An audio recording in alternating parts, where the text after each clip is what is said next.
లోక్ భవన్ లోపలికి వెళ్లారు వైఎస్ జగన్మోహన్ రెడ్డి. 40 మంది వైఎస్ఆర్ కాంగ్రెస్ పార్టీ నాయకులతో కలిసి ఈ కోటి సంతకాల ప్రతులకి సంబంధించి ప్రజాభిప్రాయం, ప్రైవేటీకరణకి వ్యతిరేకంగా ప్రజల నుంచి వచ్చిన అభిప్రాయాలన్నింటినీ కూడా గవర్నర్ అబ్దుల్ నజీర్ కు వైఎస్ జగన్మోహన్ రెడ్డి వివరించబోతున్నారు. మరి కాసేపట్లో గవర్నర్ తో భేటీ ఉండబోతోంది. మా కరెస్పాండెంట్ సతీష్ లైవ్ లో జాయిన్ అవుతున్నారు, పూర్తి వివరాలు అందిస్తారు. సతీష్, చూసాం తాడేపల్లి నుంచి ఇక్కడ అంబేద్కర్ స్మృతివనం వరకు, ఆ తర్వాత లోక్ భవన్ వరకు ఏ స్థాయిలో ప్రజల మద్దతు ఉందో మనకి ఈ రోజు కనిపించింది. ఈ ప్రైవేటీకరణకి సంబంధించి కోటి సంతకాల సేకరణకి ప్రజల నుంచి మద్దతు లేదు అంటూ కూడా ఓ దుష్ప్రచారం మొదలుపెట్టింది ఎల్లో మీడియా. దానికి సమాధానంగా ఈ ర్యాలీని భావించవచ్చా? ఖచ్చితంగా బిందు, వాస్తవానికి ఈ కోటి సంతకాల ఉద్యమం మొదలైనప్పటి నుండి కూడా ప్రజా భాగస్వామ్యం అన్నది విస్తృతంగా కనిపిస్తోంది. ఆంధ్రప్రదేశ్ రాష్ట్ర చరిత్రలో ఇప్పటి వరకు భారతదేశంలోనే జరిగినటువంటి అనేక ప్రజా ఉద్యమాలు, ఆంధ్రప్రదేశ్ రాష్ట్ర చరిత్రలో జరిగిన ప్రజా ఉద్యమాల్లో ఏ ఉద్యమంలో కూడా కోటి మంది భాగస్వాములయ్యి తమ మద్దతు తెలిపినటువంటి అంశం అన్నది లేదు. ఈ రాష్ట్రంలో వైఎస్ఆర్ కాంగ్రెస్ పార్టీ గత అక్టోబర్ 9వ తేదీన ప్రారంభించినటువంటి ప్రభుత్వ మెడికల్ కళాశాలల ప్రైవేటీకరణకు వ్యతిరేకంగా చేపట్టినటువంటి కోటి సంతకాల ఉద్యమంలో, ప్రజా ఉద్యమంలో విస్తృతంగా ప్రజలు భాగస్వామ్యమైన పరిస్థితి, అనేక నిరసన ప్రదర్శనల తర్వాత ఈ రోజు ప్రజల అభిప్రాయాన్ని వైఎస్ జగన్మోహన్ రెడ్డి బృందం గవర్నర్ కు తెలపడానికి ఇక్కడికి వచ్చింది. గవర్నర్ తో కొద్దిసేపటి కిందటే మాజీ ముఖ్యమంత్రి వైఎస్ జగన్మోహన్ రెడ్డి, ఎమ్మెల్యేలు, ఎంపీలు, అదేవిధంగా వైఎస్ఆర్ కాంగ్రెస్ పార్టీకి సంబంధించిన 26 జిల్లాల అధ్యక్షులతో కూడినటువంటి బృందం కలిసి వివరిస్తుంది. మనతో పాటు వైఎస్ఆర్ కాంగ్రెస్ పార్టీ నాయకులున్నారు. ఇవాళ ఈ ఉద్యమానికి వచ్చినటువంటి మద్దతును ఏ విధంగా చూస్తారు? ఇప్పటికీ కూడా ముఖ్యమంత్రి చంద్రబాబు గాని, రాష్ట్ర ప్రభుత్వం గాని ఈ నిర్ణయాన్ని వెనక్కి తీసుకుంటున్నట్టు చెప్పడం లేదు. పైగా పీపీపీనే ఉత్తమం అని చెప్తుంది. ప్రభుత్వ రంగంలో మెడికల్ కళాశాలలు ఉండకూడదు అంటూ స్వయంగా ప్రభుత్వ అధినేత అయిన చంద్రబాబు చెప్పడాన్ని ఎలా చూస్తారు?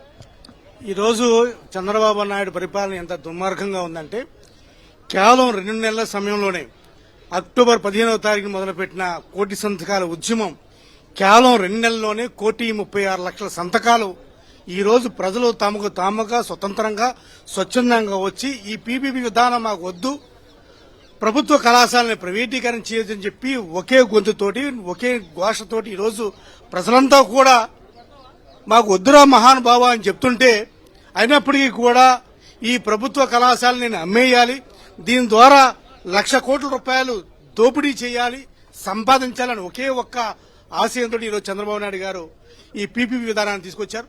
ఈ పీపీ విధానాన్ని తీసుకొచ్చిన తర్వాత ప్రపంచంలో ఎక్కడా కూడా 2 నెలల కాలంలో ఎంతమంది సంతకాల రూపంలో ఈ ప్రజా వ్యతిరేకత చూసినా సరే చంద్రబాబు నాయుడు ఇప్పటికైనా బుద్ధి తెచ్చుకుంటారని అనుకుంటాం. ఒకవేళ చంద్రబాబు నాయుడు గారు కనుక బుద్ధి తెచ్చుకోకపోతే వైఎస్ఆర్ కాంగ్రెస్ పార్టీ ఈ పోరాటం ఇక్కడితో ఆగదు, న్యాయ పోరాటం చేస్తాం. న్యాయ పోరాటం చేయడమే కాకుండా రేపు మేము అధికారంలోకి వచ్చిన తర్వాత, వైఎస్ఆర్ కాంగ్రెస్ పార్టీ అధికారంలోకి వచ్చిన తర్వాత ఏ విధంగా పీపీ విధానంతో ప్రభుత్వ కళాశాలను ప్రైవేట్ పరం చేస్తాం, వాటిని అన్నింటినీ కూడా రద్దుపరుస్తామని తెలియజేస్తాం. ఇవాళ ప్రభుత్వం, ముఖ్యమంత్రి చంద్రబాబు కేవలం మీరు మెడికల్ కాలేజీలు నిర్మించడం చేతకాక ఇప్పుడు మేము పీపీపీ విధానంలో వేగంగా మెడికల్ కాలేజీలు నిర్మించి అధికంగా మెడికల్ సీట్లు తేవాలనుకొస్తే అని చూస్తే రాజకీయం చేస్తున్నారని చెప్పి మీపైన విమర్శలు చేస్తారు. ఇన్నిసార్లు ముఖ్యమంత్రిగా ఉన్న నాయకుడు చంద్రబాబు నాయుడు ఏ రోజన్నా ఒక్కసారైనా ఒక్క మెడికల్ కాలేజ్ తీసుకొచ్చాడా?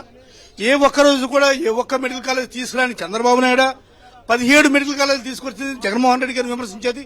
17 మెడికల్ కళాశాలను తీసుకొచ్చి 7 మెడికల్ కళాశాలలో అడ్మిషన్ స్టార్ట్ చేసి, కన్స్ట్రక్షన్ స్టార్ట్ చేసి, క్లాసులు స్టార్ట్ చేసిన వ్యక్తి గురించి ఈ రోజు ఈయన మాట్లాడుతున్నాడు. ఇది ఎంతవరకు సబబం? చంద్రబాబు నాయుడు విధానమే పీపీ విధానం. చంద్రబాబు నాయుడు అంటేనే ప్రైవేటైజేషన్. చంద్రబాబు నాయుడు మైండే క్యాపిటల్ మైండ్. క్యాపిటల్స్ కి, క్యాపిటలిస్టులకి ఎప్పుడూ కూడా చంద్రబాబు నాయుడు అనుకూలంగా ఉంటాడు తప్ప ఎప్పుడూ కూడా పేద ప్రజల పక్కన ఉన్నాడు, పేద ప్రజలతో ఉన్నాడు. ఈ రోజు పేదల పక్షాన విద్యని, వైద్యాన్ని ప్రైవేట్ పరం చేయకూడదు, విద్యని, వైద్యని ప్రభుత్వం ఆధీనంలో ఉండాలని చెప్పిన నొక్కి ఇచ్చిన నాయకుడు ఎవరున్నారంటే జగన్మోహన్ రెడ్డి గారు. ఈ రోజు వైద్యాన్ని కూడా ప్రైవేట్ పరం చేస్తే, విద్యను కూడా ప్రైవేట్ పరం చేస్తే మరి ప్రభుత్వాలు ఎందుకు? మరి ప్రైవేటుతోనే నడిపించవచ్చు కదా. ఈ ప్రభుత్వానికి కేవలం 5,000 కోట్ల రూపాయలతోటి ప్రభుత్వ కళాశాల నిర్మించలేని ఇది కూడా ఒక ప్రభుత్వమేనా? ఇటువంటి దుర్మార్గమైన ప్రభుత్వం, ఇటు క్యాపిటలిస్ట్ ప్రభుత్వం భారతదేశంలో బహుశంగా ఏ ప్రభుత్వాలు కూడా ఉండని తెలియజేస్తాం. ఖచ్చితంగా ఇది దుర్మార్గమైన ఆలోచన అని చెప్తా ఉన్నారు. మనతో పాటు వైఎస్ఆర్ కాంగ్రెస్ పార్టీకి సంబంధించినటువంటి మాజీ ఎమ్మెల్యే టీజీఆర్ సుధాకర్ బాబు, అదే విద్యార్థి విభాగానికి సంబంధించిన నాయకుడు రవిచంద్ర ఉన్నారు. సార్, ఇవాళ ఎందుకు మీరు 1 కోటి మంది భాగస్వామితో ఈ ఉద్యమాన్ని చేపట్టారు? చంద్రబాబు నాయుడు పీపీపీ విధానమే అత్యుత్తమైన ఉదాహరణ అంటూ ఉన్నారు. వెనక్కి తీసుకోనని కూడా చెప్తున్నారు. వెనక్కి తీసుకోకపోతే చంద్రబాబు నాయుడు గొయ్యి ఆయనే దవ్వుకున్నట్టు. ఇది ప్రజల యొక్క ఆక్రందన, ప్రజల యొక్క ఆక్రోశమని వైఎస్ఆర్ కాంగ్రెస్ పార్టీ కార్యకర్తల ఉద్యమం కాదు. ఇది ఆంధ్రప్రదేశ్ ప్రజల యొక్క ఉద్యమం. ప్రజల యొక్క గళం 1,30,00,000 సంతకాలతో స్వచ్ఛందంగా సంతకాలు పెట్టి ఈ పీపీపీ మోడు అనే దానికి మేము వ్యతిరేకమని ప్రజలు ఈ రాష్ట్ర ముఖ్యమంత్రికి చెప్పారు. రాష్ట్ర ముఖ్యమంత్రి ఇంకా కళ్లుండి కళ్లు లేని కబోదిగా, చెవులుండి కూడా వినలేని వాడిగా ఈ రోజున నిరంకుశత్వ పరిపాలనతో ఉక్కు పాదంతో ప్రజల యొక్క ఆరోగ్యాన్ని అణిచివేయటానికి నారా చంద్రబాబు నాయుడు కుయుక్తి రాజకీయాలు పెట్టాడు. కేవలం జగన్మోహన్ రెడ్డి గారు ప్రారంభించాడు కాబట్టి ఆ మంచి పని ఈ రోజున ప్రజలకు అందకూడదు. జగన్మోహన్ రెడ్డి గారు తెచ్చాడు కాబట్టి 108 ఉండకూడదు. రాజశేఖర రెడ్డి గారు పెట్టాడు కాబట్టి ఆరోగ్యశ్రీ ఉండకూడదు. ఈ రోజున ఏ మంచి పని కూడా ఆనాటి రాజశేఖర రెడ్డి గారి కార్యక్రమం అయినా, ఈనాటి జగన్మోహన్ రెడ్డి గారి కార్యక్రమం అయినా ప్రజలకు అందకూడదు అనేదే చంద్రబాబు నాయుడు యొక్క ఉద్దేశం. చంద్రబాబు నాయుడు ఈ రాష్ట్రాన్ని ప్రజలందరినీ పరిపాలించడానికి వచ్చినట్లు లేదు. కేవలం ఆయన కోసం, లోకేష్ కోసం, పవన్ కళ్యాణ్ కోసం, వాళ్ళ ఆస్తులు సంపాదించుకునే దానికోసం ప్రైవేట్ వ్యక్తుల చేతులకు ఈ రాష్ట్ర భవిష్యత్తుని, ఈ రాష్ట్ర ప్రజల యొక్క భవిష్యత్తుని తాకట్టు పెట్టేదానికే వచ్చాడు. ఎందుకు అనంటే ప్రజలు ఇంత పెద్ద ఎత్తున ప్రైవేట్ శక్తులకు వద్దండి, ప్రైవేట్ వ్యక్తుల చేతులకి ప్రభుత్వ కళాశాలలు ఉండటానికి వీల్లేదు. ఎందుకనంటే అడ్మిషన్లలో ఎస్సీ ఎస్టీ బీసీ మైనార్టీలకు అన్యాయం జరుగుతుంది. ఇప్పటికే 2 సంవత్సరాలలో 2,400 పైసలకు సీట్లు ఈ రాష్ట్రంలోని పేద విద్యార్థులకు, మెడికల్ చదువుకునే విద్యార్థులకు అన్యాయం జరిగింది. ఇంకా చంద్రబాబు నాయుడుకి బుద్ధి రాదని చెప్తున్నాం.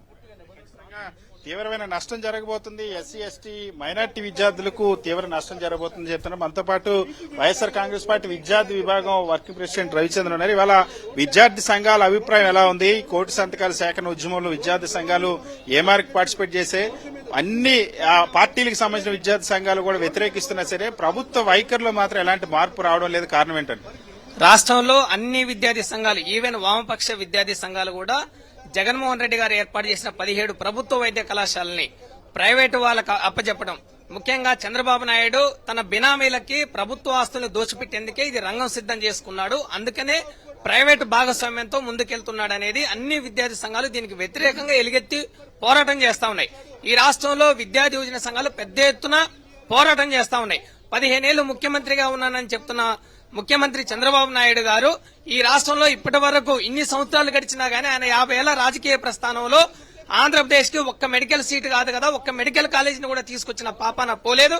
పైగా జగన్మోహన్ రెడ్డి గారు 8,480 కోట్ల రూపాయలతోటి 17 ప్రభుత్వ వైద్య కళాశాలకి శ్రీకారం చేసి 7 కళాశాలని తరగతులు కూడా ప్రారంభించారు. అందులో పాడేరు, పులివెందుల మెడికల్ కాలేజీలకి 50 సీట్లు నేషనల్ మెడికల్ కౌన్సిల్ ఇస్తామంటే మాకు వద్దని లేఖ రాసి ఈ రాష్ట్రంలోని ఎస్సీ ఎస్టీ బీసీ మైనారిటీ పేద ఓసీ వర్గాల విద్యార్థులకి మెడికల్ సీట్లు రాకుండా, మెడికల్ విద్య అందకుండా అడ్డుపడింది చంద్రబాబు నాయుడే. చంద్రబాబు నాయుడు కార్పొరేట్లకి, బినామీలకి దోచిపెట్టేందుకే మొత్తం రంగం సిద్దం చేసుకున్నాడు. ఆల్రెడీ మదనపల్లి మెడికల్ కాలేజీని మంత్రి నారాయణ బినామీకి కట్టబెట్టాడు. ఈ రాష్ట్రంలో పేద ప్రతిభావంతులకి మెడికల్ విద్య కావాలని, ప్రతి పార్లమెంటు పరిధిలో ఒక మెడికల్ కాలేజీ కావాలని ఈ జగన్మోహన్ రెడ్డి గారు పరితపించి 17 ప్రభుత్వ వైద్య కళాశాలని ప్రారంభిస్తే చంద్రబాబు నాయుడు వచ్చిన తర్వాత వాటిని పప్పు బెల్లాలాగా బినామీలకు దోచిపెడుతున్న సందర్భం ఉంది. అందుకనే జగన్మోహన్ రెడ్డి గారి పిలుపు మేరకు రాష్ట్ర వ్యాప్తంగా 1 కోటి పైగా సంతకాల సేకరణ జరిగింది. గవర్నర్ గారికి అందజేస్తా ఉన్నారు. ప్రభుత్వం దిగి రావాలి, మెడికల్ కాలేజీలు ప్రభుత్వ రంగంలోనే 5,000 కోట్లు ఖర్చు పెడితే ఈ రోజు అసంపూర్తిగా నిర్మాణ దశలో ఉన్న మెడికల్ కాలేజీలు పూర్తవుతాయి. కానీ 5,000 కోట్లు ఖర్చు పెట్టడానికి కూడా ప్రభుత్వం సంసిద్ధంగా లేదు. పైగా కార్పొరేట్లకి చంద్రబాబు నాయుడు ప్రభుత్వం కట్టబెడతా ఉంది. దీనికి నిరసనగా పెద్ద ఎత్తున ప్రజా ఉద్యమం 60 రోజుల పాటు జరిగింది. చంద్రబాబు నాయుడు ప్రభుత్వం దిగొచ్చి ఈ కళాశాలని, జగన్మోహన్ రెడ్డి గారు ఏర్పాటు చేసిన ప్రభుత్వ వైద్య కళాశాలని యథాతథంగా కొనసాగించి ఈ రాష్ట్రంలో పేద ప్రతిభావంతులకి మెడికల్ విద్య యథాతథంగా కొనసాగించాలని జగన్మోహన్ రెడ్డి గారు డిమాండ్ చేస్తా ఉన్నారు. లేని పక్షంలో ఈ ప్రజా ఉద్యమం మరో దశకెళ్లి ఈ ప్రభుత్వం ఉద్యమాన్ని ఈ ప్రభుత్వం మెడలు వంచి మెడికల్ కాలేజీలను యథాతథంగా కొనసాగించుకునేందుకు మరో పోరాటానికి శ్రీకారం చుడతారని ఈ సందర్భంగా తెలియజేస్తున్నాం.